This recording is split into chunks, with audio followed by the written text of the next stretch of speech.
Before we move into this, I want to call your attention to this slide. IRB means nothing to you now, but I want you to think about your project that you're going to be doing with your mentor. Does it involve people? Does it involve live people? Are you going to talk to people? Are you going to have people fill out questionnaires?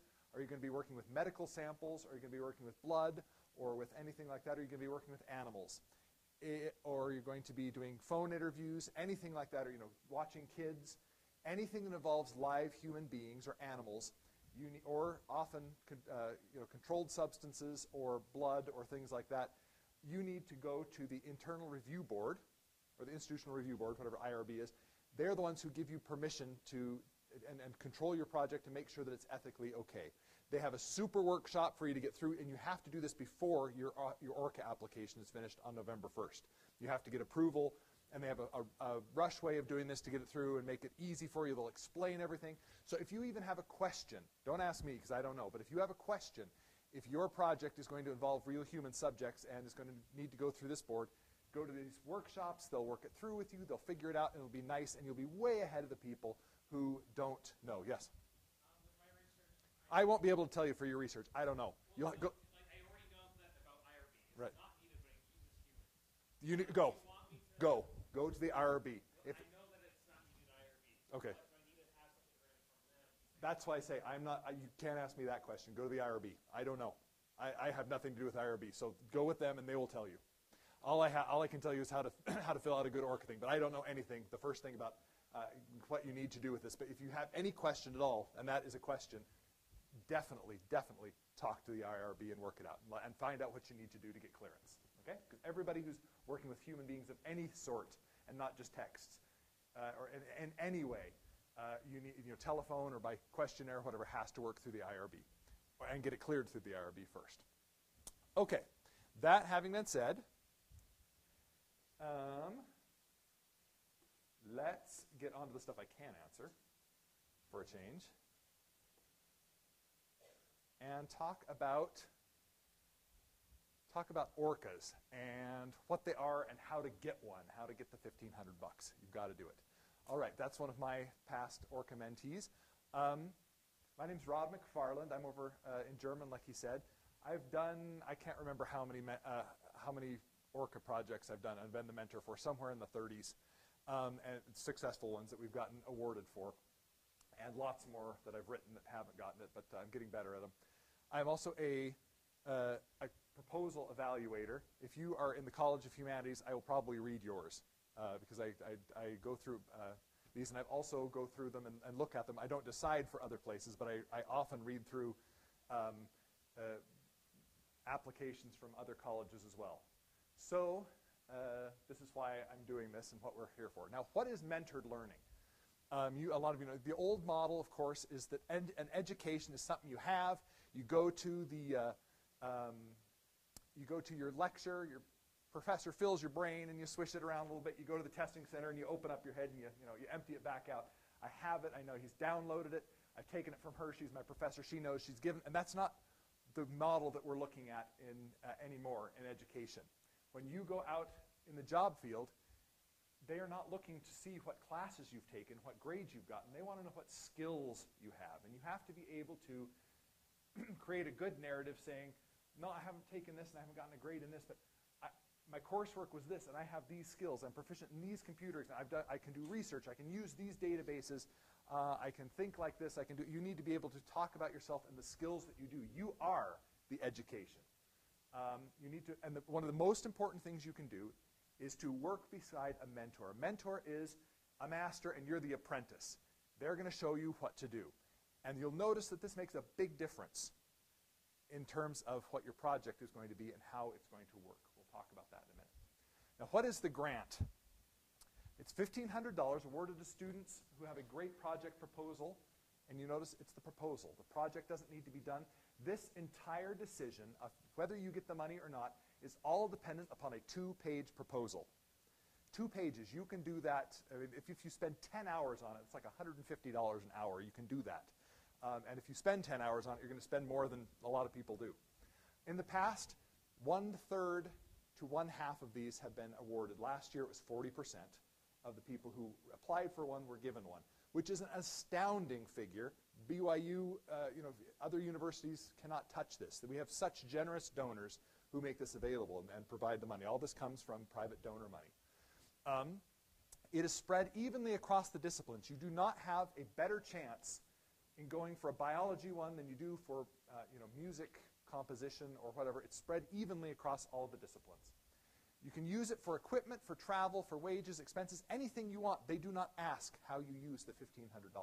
That's not, and they do not ask you for a budget, you'll notice when we get to the how to fill this out. However, what they do ask is two things.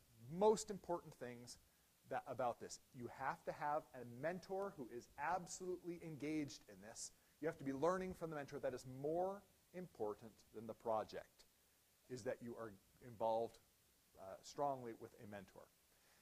The other thing is it needs to join the big discussion. It needs to get out there. It needs to read what other people have said and add to that. It should culminate in a publication or an academic presentation, a paper or a presentation somewhere. Mm-hmm. Yes. Your mentor has to be a full-time BYU faculty, not a visiting faculty, not an adjunct faculty. Has to be a full-time member of the faculty. Yes? Mm-hmm. Right. It's just, it is such a smart idea to do that. Yes, absolutely. Go to your, since if you're in a, the question was, if research is already required in your major, can you use this for it? And absolutely. This is the reason to do it. Yes?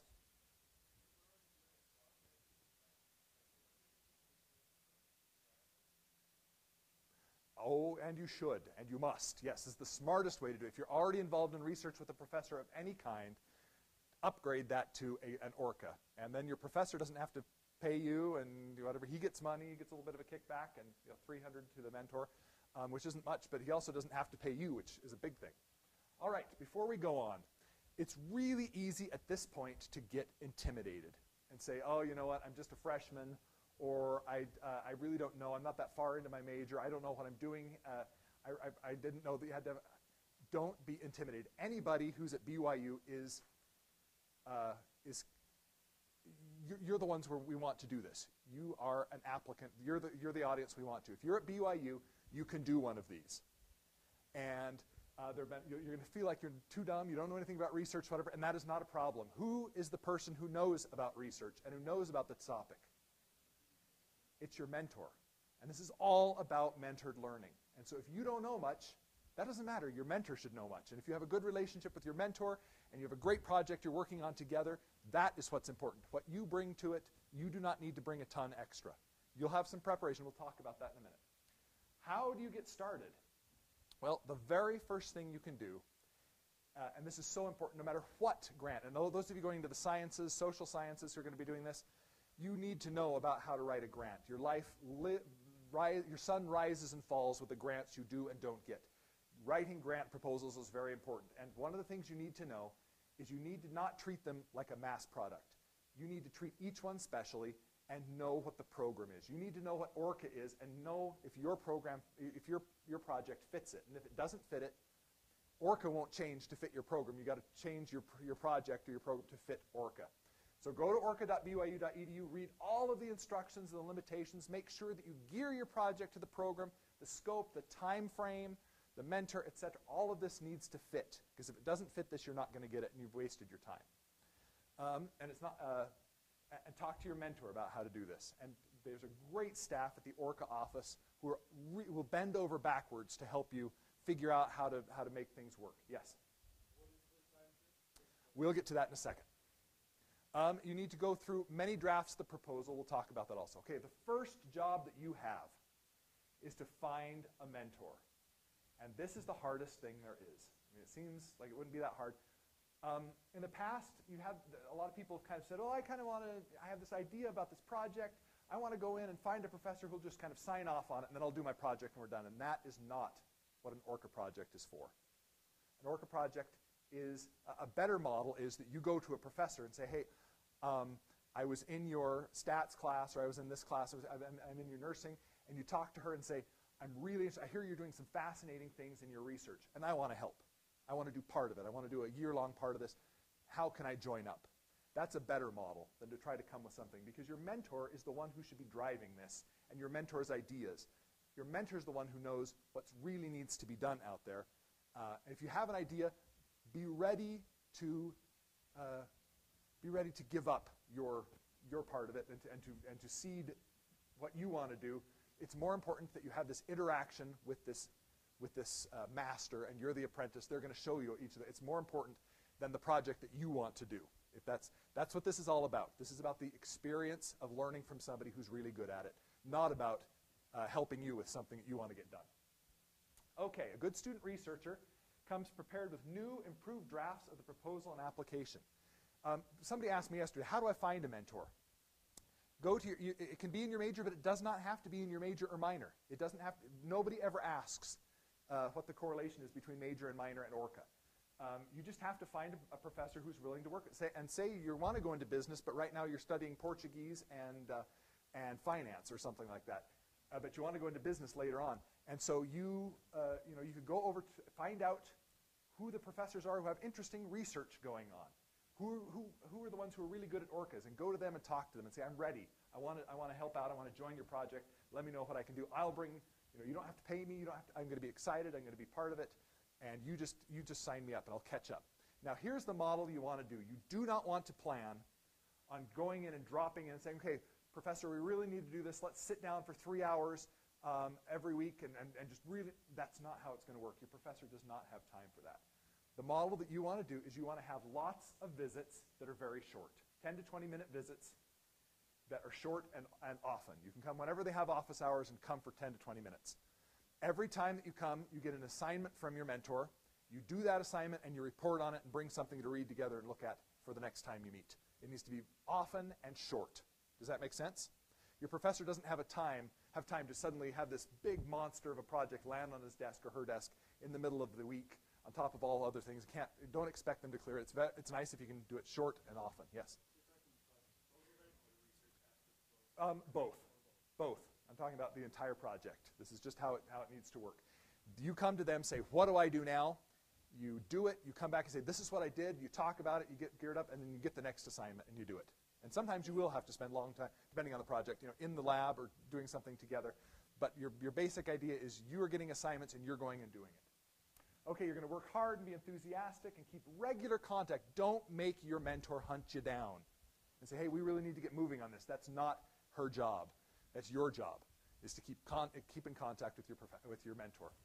You need to do lots of outside research. When I said you don't need to know anything, you just need to be a BYU student and show up and be willing, that's true up to this point. And then from this point on, once you're in this part of this project, it is your responsibility to get caught up to speed.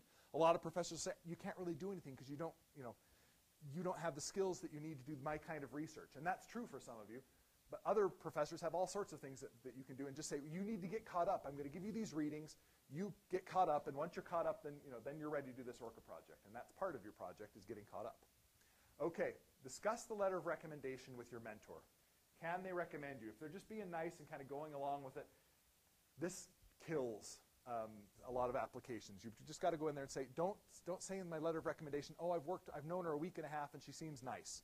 That kind of thing. Say, even if they haven't known you and can't speak about all of your experience, say, in my work with this candidate, she seems like, in my work, she has shown herself to be a really enthusiastic person and very capable of understanding and completing this project. That's all they need to be able to say. Just make sure that you talk about that and that they understand that. You need to be respectful of your mentor's time, privacy, and his or her own research agenda. This isn't their big the thing on their table. We're really happy to do this, but it's not the only thing we do. And so you need to make sure that you, like I say, come often and don't stay long when you do. It's like visiting teaching and home teaching. Planning the project. You need to brainstorm with your advisor. And this is where you come and say, I got this awesome idea. I want to do this and this and this and this. And this is the part where your person will say, well, I don't really know anything about that. I don't have any expertise. I'm not competent in that area. And you need to say, okay, well, I'm going to give up a big part of my project. I'm really excited because I went on my mission to Venezuela, and I want to talk about this aspect of Venezuelan culture. But I know you only do Peruvian, and it's kind of a pan-Andean and South American thing, so I'm really happy to give up the Venezuelan thing and go over to, because I'm meeting you. You need to meet your mentor halfway, and lob off massive parts of your ideas to get a project that is useful for both of you. Does that make sense? Again, this isn't a project about funding your idea. This is a project about working together with a mentor. And so keep that in mind. Keep it simple. Your audience is made up of educated non-experts. The people who are reading yours are not necessarily going to be experts in PD bio or in nursing or in quantum physics or something like that. So you need to make, there's going to be a nice, intelligent reader who doesn't necessarily know your field. They're going to be in your college. That's all you know. There'll be a professor from your college. And so it could be somebody, if you're in history, it could be somebody from social work. A mentor may be a mentor to, if I'm not mistaken, to 2 students. Is that 2 or 3? 2 or 3 students, they've kind of limited it. I once did 8 in one semester. I don't suggest it. I had a big project and I had a lot of people working on it. It was fun. But they've limited that, so you can only do 2 or and there can be more than one person on a project. If you want to go in and do a group project, that's fine. You just split the 1,500. And you may only apply for one project at a time. Okay. You need to prepare a basic bibliography, meaning, we'll talk about that in a minute. And you also need to talk about a specific place where this is going to be. If you just write on there, oh, and then I'm going to co-author a paper with my mentor, that's not enough. It really just lets you know that you're working closely with your mentor. If I'm reading that and it says, we're going to prepare a journal or we're going to prepare an article that we're going to read at the annual conference of the College of Humanities that's held here and here and here. We're going to submit it to that. It doesn't need to be accepted. You just need to be able to submit it to something specific. And so it really sounds like you know what you're talking about. And do you know what you're talking about? No. And you don't need to know what you're talking about. Who knows what they're talking about? Your mentor, and that's the whole spirit of the ORCA project. Okay. The proposal, and as I said, you're getting $1,500 for 2 pages. And so this is where where the rubber hits the road. Complete many drafts and craft your proposal very, very carefully. This is true of any college writing. Don't turn anything in, ever, that you haven't read out loud from beginning to end several times. And read it from beginning to end, make all your comments, and then go back and correct it. And then start it and read it over. Have lots of people read things. Answer all of the questions exactly. Don't just skip something and say, I don't know. Avoid unnecessary repetition. You'll see that there are different parts of it that say, like the project goals, the project importance and things. Never cut and paste part of one part and put it up into another part. Make sure that each section, even where it seems like they're asking similar things, each section is written by itself. Each section is a discrete piece of information. Don't cut and paste. At every step of the way, in everything you do not use the pronoun I in anywhere. Well, you can if you're saying Professor Ivy and I will. You use the pronoun we. This is a we project, not an I project. Just make sure. Go do a search of your document when you're done and look for the I's and see if you can't change them to we's. Show how your mentor will be involved at every step of the process, because that is the project that's going to get funded. Okay? Help your mentor to describe your interaction in positive terms. We talked about that. Because you're going to have, you may only work with your mentor 3 weeks before the sucker gets turned in. Brainstorm how you can say it in a way that is not going to draw attention away from how good the project is. Let's just say that. Okay, what are we looking for? Those of us who are reading these things. We're looking for the mentoring relationship. That's what's going to get awarded. We're not interested in how clever and how fun and how important the project is. The project is secondary. The most important thing is how is the mentor going to teach you how to do something. That's the whole point. So make sure that that's right out there in front. We need to look at your initiative, if you're excited, if you have put a lot of effort into it, that you've done everything you can in terms of taking the right coursework and preparing for it as much as you can. And if you've gotten a past grant, we want to see that you finished that grant and did a good job on it. You may apply for multiple ORCA grants. Bess Hayes, one of my students, and I got 2. And so a couple of years ago, we got one year, and then the next year she turned around and replied right again and got another one. They were both awesome. Okay. Here are the big things I'm looking for. The project is unique, clearly stated, well-planned, and worth the funding and effort. And we're going to work on that. We're going to do a little bit of workshop on that in a second. The project contributes to established scholarship and the aims of BYU. Now, up to now, when you turn in a semester paper for a course, what is the goal of that paper? Why are you writing that paper? I heard it in the back, to get a grade. You want a grade, and that's the goal of your paper. That is your undergraduate life. But as you become graduate students and move into the professional world, it's not about that anymore. What is it? Why do you write a paper? Why do you do research? Value, he says. Value to whom? Good. You have readers, and you read other things. You are joining a big discussion that's going on. If you're going into dental school and you're doing some sort of research on the tooth or on nerves or something like that, you're going to read what everybody else has done. You're going to notice, oh, hey, they've only taken it to this point, or they're missing something.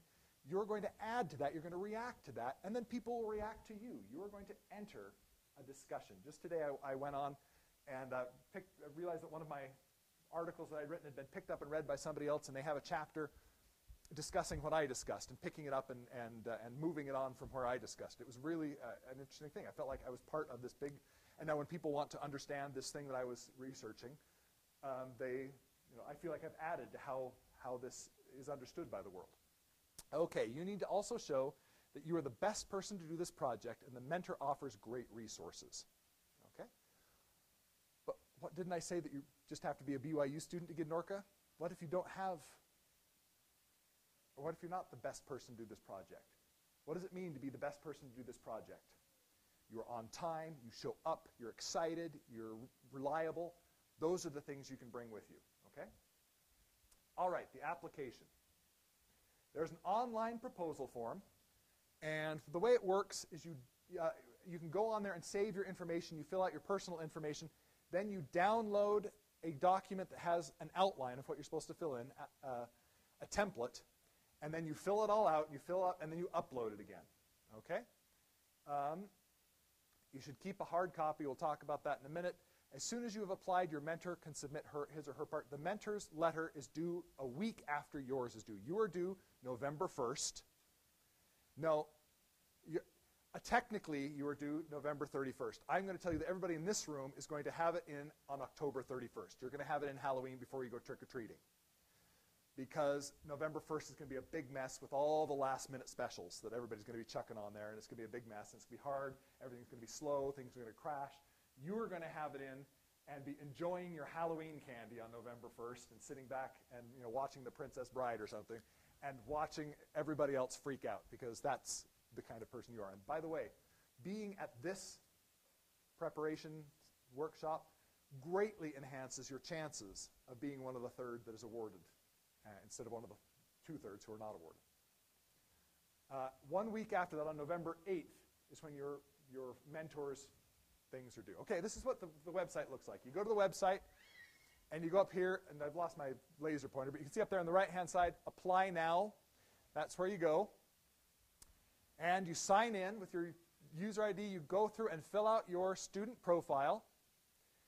And then you go over, or you can also just go down Megs and ORCAs and go over here to ORCA Grant Proposal and go to Apply Now. And this will give you a little bit of an overview. Proposals may not exceed 2 pages. That is the greatest gift that these wonderful ORCA people give us, is that it's just 2 pages. It's not really going to ruin your semester too much, and it's so, so important. The proposal must be a PDF document and not exceed 2 megabytes. They will accept docs, like a Word document, but should make it a PDF for them. You can include charts, graphs, and pictures. The proposal must follow these guidelines, at least 10-point font, 1-inch sides, no longer than 2 pages, single-spaced, etc., etc. Now you get to this. This is what the body is supposed to look like. And you have 2 buttons that you can click on here. You can go up and click the proposal document template is the one that you download, and you can look at sample proposals. These are successful proposals from the best proposals they've gotten. Let's look at this. First of all, this is what the template looks like when you download it. The project purpose, project importance, project profile body, and we'll go through all these. And this is the sample. You can go on there and do this. The best applications will have gone through and read a bunch of these ahead of time and you'll kind of get it in your ear how it sounds and what good ones are and what strong ones sound like. And even read ones that aren't in your field, and you'll start to see some similar things happening. And so use these great resources of the sample proposals. Okay, dates and deadlines. You can already turn it in. You do not need to wait until October 31st to turn it in. The endorsement is due on November 8th. You will know about it on February 4th. It can be a few days late. It usually is. But somewhere around there, they'll let you know. They work hard to get them all picked out. Checks available for pickup on February 18th. That happens really fast. Then the 28th, your final report deadline for students who graduate in April 2013. You notice that though this is supposed to be done in a year, if you graduate in April, you're fine. You can still get it if you're going to graduate in April, which is a great way to do things. Because often the people who are going to graduate are going to be the most prepared to do this kind of thing. And by December 31st, 2013, the final report's deadline for everybody else. Now, what does that tell you? Somebody asked me about how long the project is, what the time scope is. What is the time scope? It must be completed. The thing that you said you were going to do, the research, must be able to be completed by December 31st, 2013. Don't do a multi-year long thing. Don't have a project that is so big that you couldn't possibly do it in this time. You need to make sure that your timeline ends here, and you need to be able to have your paper written and reported and whatever by December 31st. Yes? And if you want to submit an ORCA again next year, do you need to put it on our timeline? We want it done by? Nope. It just needs to be done by this. And you just need to make sure that you say, I'm on track to finish it. Okay? Yes?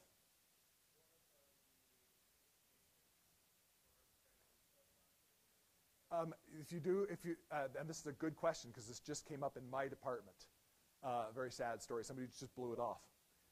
The university will come after you for the $1,500, and you will have credit agencies on your heels and all sorts of that. You'll be charged for it. So they come back for it if you don't do it. So don't do that. And no one in the department will write you a letter of recommendation, guaranteed. Those people who I know now in my department who defaulted on their ORCA, but they're frozen out from any of us. Nobody's going to write a letter of recommendation. That is bad. It looks bad on the professor. It looks bad on everybody. That's serious bad stuff. Don't flake out. Okay. November 1st, you're going to fill in, upload, and submit your information. You should have it ready and early. Trust me. And every time you make any sort of change on it at all that you'd like to keep, print it out on black ink and white paper. Don't upload it to your phone or send it to yourself an email. I mean, you can do those things too to back it up. We trust backups tons, but this is an important document. Make a hard copy in real time. You're like, ancient dinosaur guy there. I'm telling you, I do this with students all the time. You would not believe how many of these have worms munch up there and different diseases munch up their things and lose it. And every time, this is just in general. Anytime you make a substantive change on anything you write in the ether, print it out and have a little pile of paper. Spend the 25 cents. It'll be the best thing you ever did. It'll be the best investment you ever did. Back up in real time. Okay? November 2 to 7, after you've turned it in, up until the 8th when it's due for when your mentor has to write the letter or the evaluation of it, make sure you make lots of constant, gentle reminders, friendly reminders to do that. Cookies aren't necessary, but usually not rejected. The mentor letter is due on November 8th. So just kind of say, hey, how's that mentor letter coming? Any way I can help out with that? And just kind of help them to get in on time. Okay, uploading the proposals. Do PDF. They prefer that we do PDF. And okay, let's look at the sections of the proposal. The first one is the project purpose. To summarize the goal, it is the what. The question you're answering is, what is the project in this first section? What is the project? The project importance is the why. Why is this project important? Why is this project necessary? Why are you doing this project? Okay? And you'll notice, then we get into the project profile body, and you'll notice you're going to be tempted just to cut and paste part of the profile body up into the importance and the purpose. Don't. Craft each of those separately. Okay? The profile body is most of the 2 pages. You're going to show your plans, your methods. You can put the graphics in, etc. Anticipated academic outcome is your paper. and make that as specific as it can be. Say we're going to submit it to this journal, or it's going to come out in this newsletter, and your mentor knows those. Qualifications, you and or your mentor. Well, and the more that your mentor is giving it to, it's fine to say, I'm enthusiastic, I'm prepared, I'm well prepared, I've taken the language course for this, I'm enrolled in this professor's class, and so I'm getting caught up on all these things. And my mentor is one of the world's leading experts on this topic. And I have a good mentoring relationship with my mentor, so that's our qualifications. Okay? Project timetable, super important. Not, okay, well, we're going to hear about it in February, so like in March, I'm going to start the project, and I'm going to get like most of it done by July, and by December, I'm going to be done. That's not what we're talking about. We're talking about really, really specific, month by month. First, this is going to be happening, and always start before the ORCA is awarded. Always say, we've been working on this. That impresses us. We're like, wow, they've already got a bunch of this done. This sounds like a project that I can believe in and approve. So, say, in February, I'm going to be, and make sure that in every one of those, your mentor's activities and your activities are listed. They don't always have to be the same. Maybe you're traveling to Bermuda to do something, and your professor is going to be in Provo during that time. But you're going to say, the professor's doing this, and we're going to be contacting each other by email while I'm collecting data about this, this, this, and this. Okay? Sources. Up to 6 in your discipline's format, and your mentor will know about that. This is like a bibliography, your works cited. You're going to find out, and this is the stuff that your professor is going to give you to catch up on the project and say, I didn't know anything about it when I started this project, but then I read these articles, and now I'm really into it, and I understand it. That's the sources that you're going to use. Yes, you can cite secondary sources. You can do things like that. Do not do Wikipedia. Do not put that on your ORCA or any serious paper you write. Yes? How much sort of background do you give in the proposal of a project like this somewhat technical type thing? Enough so that a lay person like me will understand why it's important and why it's a good thing to do. Yes? Do sources are absolute requirement? Up to 6, but no, but yes. No, what's your project? My project would be to go study Finalizing with one of the members of the program on it. I am a musician and doing recitals and... Okay, the thing we do for creative projects like this, and like poetry, painting, creating a dance, formatting a book, things like this, or putting on a play, writing a play, something like that, you need to show what the inspirations are for this. And you need to cite, for example, other people who are playing, and they're playing, and what they have done. What have they done to this Rachmaninoff piece? What have they, and what was it? Why was their performance earth-shaking, and why did it totally change the way that Rachmaninoff is played? And then those are your sources. You need to do sources that are the right sources for your project. So if I have, so the thing is, I'm studying with one particular artist, you have to use Yeah. That's a good thing to do, and use your sources. And often a lot of you will be using articles by your mentor to do this. Okay? I'll show you how that looks in practice here. Yeah.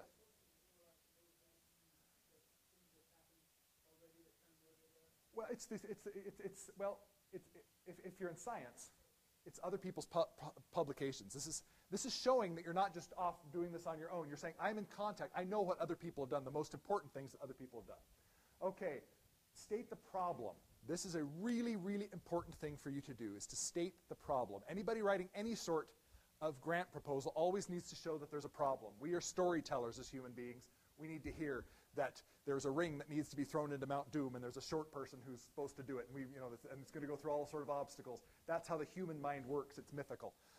What is lacking in the scholarship, and how will your project make up for this lack? That's the problem. Why is this problem relevant and important? Why would people feel like their money was well spent? The donors. Think about this. Now let's look at a bad example of a problem. For my ORCA project, I'm going to show that Bolivians are angry about recent government water policy. What's the problem with this problem? Okay. What are they really trying to show? Man, those Bolivians are ticked off about this water policy. They are mad. And when I'm done with this, you're going to know that the Bolivians are mad. Those are foot stamping La Paz citizens, man. What's the problem? Yeah.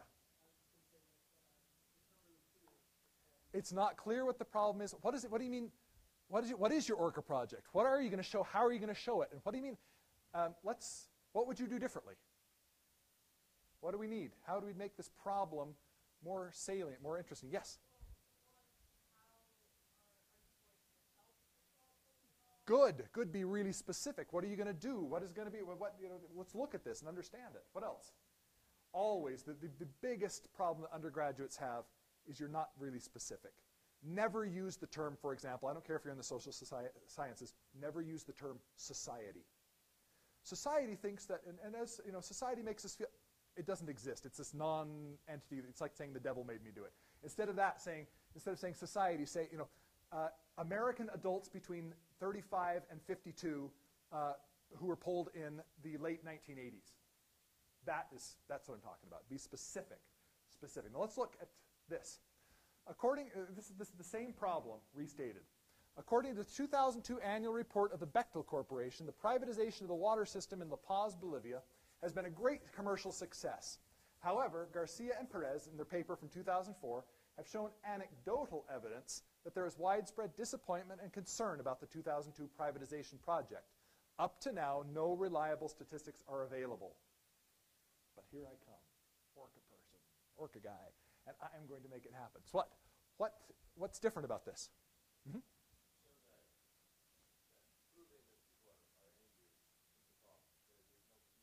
Right. Good, and they're relying on specific documents, the annual report of the Bechtel Corporation, and this report, this study by Garcia and Perez. They're looking at other studies, and they're informed by other studies. They see what's missing there. There's only anecdotal evidence. There's no data. And where there is no data, there's need for data, and that is our project. We are going to provide the data. The ring is going to fall into Mordor, and et cetera, et cetera. All right, here's our next task. Yes, sir.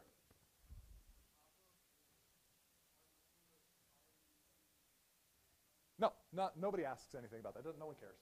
If they're already receiving grant money, you're good to go. Okay, next really important thing. What is your project going to do? How is it going to solve the problem? What are your objectives? Are they realistic and well-defined? Are they specific again? What will be different when you are done? Let's look at a bad list of examples. I'd like to show that the work of women composers has been neglected. All women, all composers, through all time, has all been neglected by everyone. What's the problem here? It's huge and broad. And okay, here's a good example. I will accompany Dr. Cindy Brewer, notice we're always using our mentor, as she collects data that will culminate in a scholarly co-authored article that quantifies and explains the gender gap that exists among musicians in 4 different conservatories in and around Zurich. I will submit my part of this paper and present at the annual student conference of the BYU College of Humanities. That's something really specific, looking at it very closely. All right, show your methods. This is so important. And you don't know this. Who knows these methods? Your mentor. This is why it's a mentored research project. Be very specific, right down to the weeks and days. What will you do first? How long will each step take? How will your mentor be involved? And think about these kinds of verbs that you can do here. Investigate, quantify, collect, research, read, integrate, write about, control for variables, make accessible, organize. What are you going to be doing? Here's a bad example of methods. First, I will go to New Jersey to find out information about the polling system there. I will then review the results and write a paper to show the effect of redistricting. What's the problem with this method? It says a first and a then. It's got some stuff going for it. It's got New Jersey in it. What could be bad about New Jersey? What would you do differently? What's wrong with it? Good. I will go and find out information. What does that mean? About the polling system. What polling system? There? In New Jersey? The whole state? What does it mean? Let's look at it a little bit differently. I will spend 3 weeks in August assisting Professor Angela Ivy in her statistical analysis of polling data from the state archives in Trenton, New Jersey. Using the integrative approach suggested in Wiles and Geiser, Professor Ivy and I will spend 2 months correlating voter turnout trends and controlling for mitigating circumstances such as the June 2003 motor voter legislation. What's different about this? set of methods. What do you notice? Mentors involved. What else?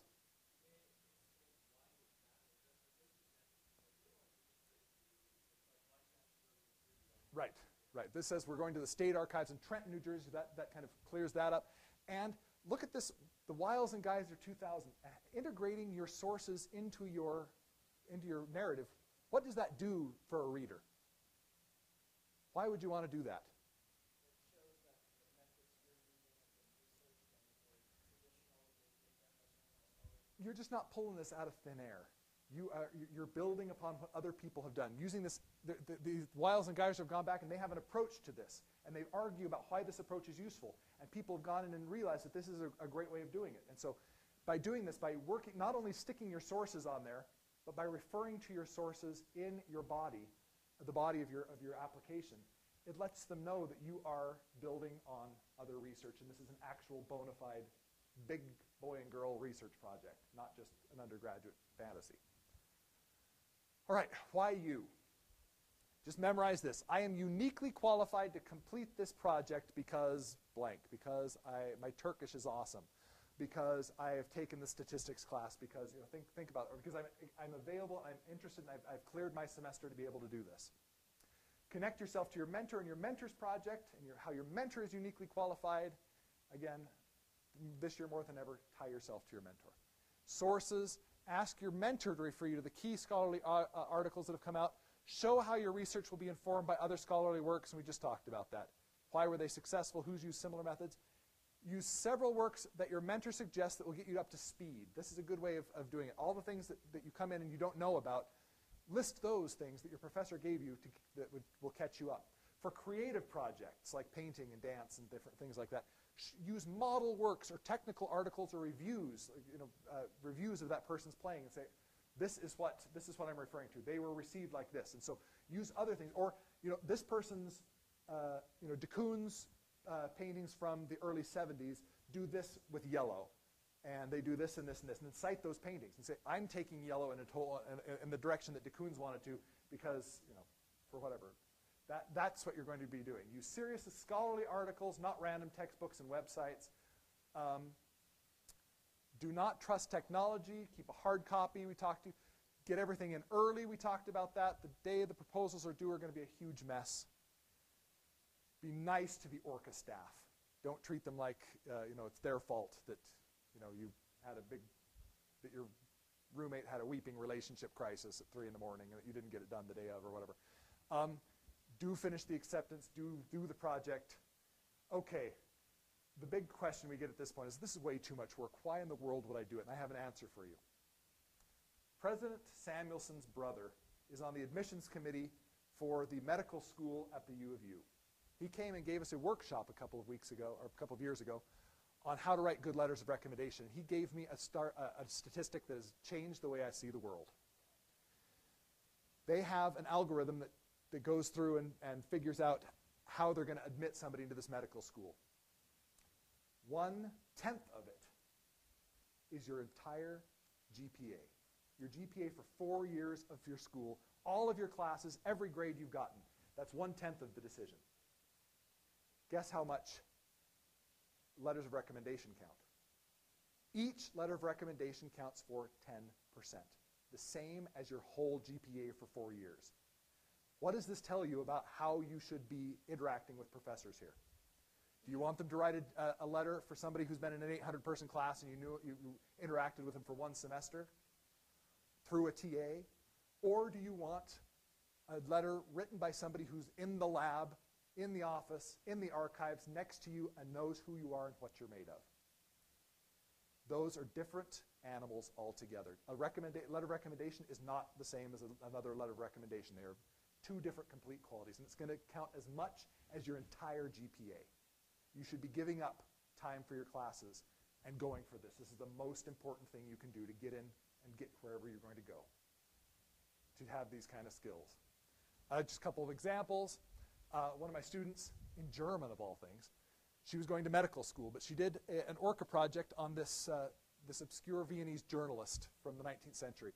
She got to UCSF, and they were doing her interviews, and they talked all about her ORCA project. They didn't talk about her cancer research. They knew she was good at that. They wanted to know what she'd done above and else. But her ORCA project, she is sure, is the thing that got her into UCSF. She now is doing her internship, her medical internship in Bloomington, Indiana, and she is on the medical board of the country of Tanzania in Africa, changing their medical school curriculum. And she owes a lot. She says, ORCA got me here. Another ones that I worked with, Mary Cox, she presented her ORCA paper in Colorado. That helped her get into the London School of Economics. She's now getting her PhD in economics at Oxford. These are people I know, and this is how their ORCAs have helped them. Think about that stack of 150 applications to your program, to your job, to law school, to dental school, to medical school, to wherever you're wanting to go, to your grad program in journalism or wherever it is. What is going to make your paper, your application, stand out from that list of 150? BYU has donors that are paying good money for you to be involved in research so that your application will stick out of that stack and you'll have something that nobody else does. We have more resources than just about anybody for this. So you really, really should be doing this. You should really be talking to your roommates and friends about doing this. It's a project that can, if you do it properly, change your life.